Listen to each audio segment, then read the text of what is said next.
చిన్న question. Actually some times చాలా too much high ఉంటున్నా, టూ లో ఉంటున్నాను. బాగా కోపం వస్తుంది మేడం. కోపం వస్తుంది. ఓకే, ప్రెగ్నెన్సీలో లైక్ హార్మోనల్ చేంజెస్ వల్ల ఎక్కువ ఈస్ట్రోజన్, ప్రొజెస్ట్రాన్ ఉంటాయి కదా బాడీలో. కాబట్టి బాడీ టైం తీసుకుంటుంది అడ్జస్ట్ అవ్వడానికి. ఓకే, సో ఇది ఫస్ట్ ట్రైమెస్టర్లో ఉంటుంది, థర్డ్ ట్రైమెస్టర్లో కూడా ఉంటుంది. ఫస్ట్ ట్రైమెస్టర్లో బాడీకి కొత్త బేబీ పెరిగేటప్పుడు, ఇప్పుడు మీరు హార్మోన్స్ మీద ఉన్నారు, ఈస్ట్రోజన్, ప్రొజెస్ట్రాన్ మీద, ఇవన్నీ కూడా that will trigger the whole psychological aspect of the body. కొంచెం టైం ఇవ్వండి, ఏం కాదు. Being too happy and two sad every woman will go through.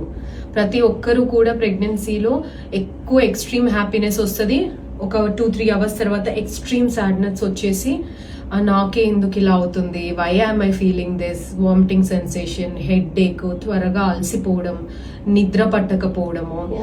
అంటే you feel like the whole external world is enjoying except me. అదే అలానే ఉంది madam actually. అవునా?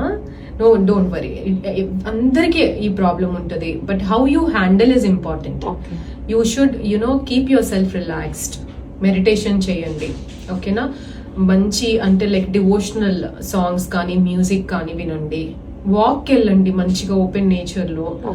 And ఇప్పుడు మంచిగా అమ్మ నాన్న ఉన్నారు, అత్తమ్మ మామయ్య ఉన్నారు మీకు ఇక్కడ, అవునా? So you can express your feelings with them. అరిచేస్తున్నాను అమ్మ మీదికి అని ఏం బాధపడొద్దు. A mother can only understand what exactly a pregnancy can be అనేది. ఓకేనా? Reassure yourself, every woman will go through. ఈ క్వశ్చన్ చాలా మంది అడుగుతూ ఉంటారు, ఓపిక ఉండట్లేదు మేడం, చాలా చిరాకు వస్తుంది నాకు అని చెప్పేసి. ఒక్కొక్కరికి ఒక్కొక్కలాగా ఉంటుందండి. ప్రెగ్నెన్సీ అనగానే అందరికీ వామిటింగ్స్ ఉండాలని లేదు.